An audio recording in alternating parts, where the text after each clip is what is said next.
Hey guys, good morning, namaste, and sat sri akal. Today we are going to discuss about the BRICS. BRICS is the forum in which particularly Brazil, India, China, South Africa took part and formed the BRICS. BRICS is basically a grouping of developing and emerging economies. So today's topic is can BRICS replace IMF, WTO, all other Western institutions? I think BRICS have the potential to do so because BRICS represent the 40% of total population, 25% of the GDP of the world. So it have the potential to replace the World Bank, IMF, because World Bank and IMF is run by the American policies. They give the loans on the basis of American interest. If you have some good relation with America, then they will provide you the loan. If you have not good interest with America, they will not provide you loan. So the emerging country forms a group like the BRICS. So BRICS already constitute a bank, New Asian Development Bank. And the main good reason is that every partners have equal partnership, that is 25% each. Brazil, Russia, India, China. So here there is equal partner and they will provide the loan on the basis of other country requirement. They did not think that your relation is good or bad with America. They simply provide you the loan if you have some urgent work.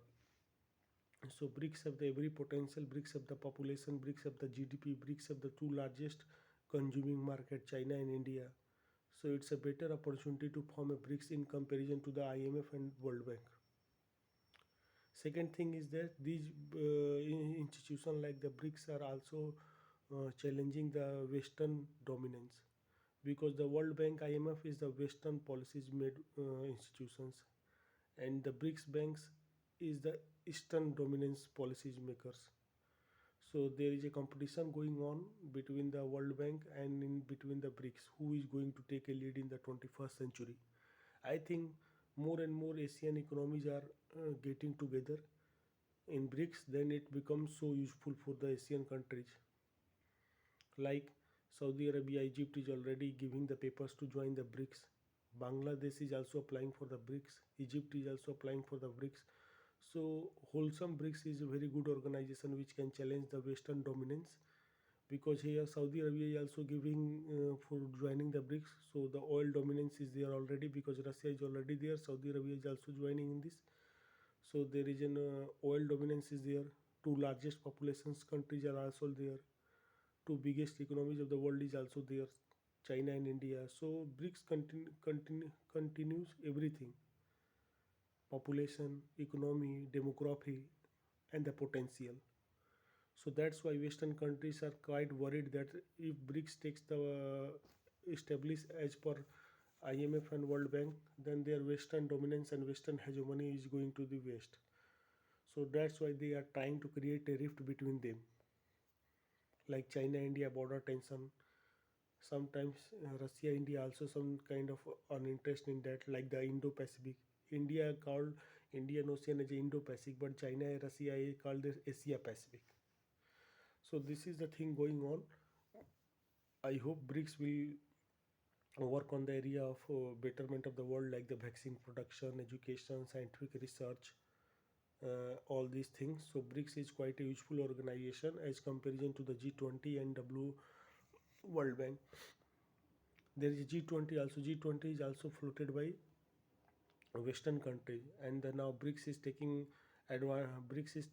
as parallel to the G20 because BRICS is also an economic forum and G20 is also an economic forum. So it's now going to be a race between the Western policies and between the Eastern policies. As Russia is always going to isolate in the world due to the Ukraine war, so that's why Russia wants that BRICS members can support him, so that Russia completely not isolated. Like the Saudi Arabia, Bangladesh, India, China, South Africa, all these Eastern countries, Russia wants they support us. So that's why Russia forces to elaborate the BRICS and include new members like Egypt, Saudi Arabia, Bangladesh, Algeria, all these countries are applying for the BRICS membership because they know that the future lies in the BRICS. So BRICS become very important and very critical for everybody because look, the country like the India is also in the BRICS, so that they have the potential to uh, for the making of the medicines, for making of the vaccines. China has the huge production of the manufacturing and the wheat grains. Russia have the huge production of the oil and petroleum. So all these things are making the BRICS a very useful country because they have the large potential and they will challenge the dominant of Western countries. So let's hope what's going around the world, and is BRICS able to counter the World Bank? We will see in the future. I will update you later. Thank you and have a nice day.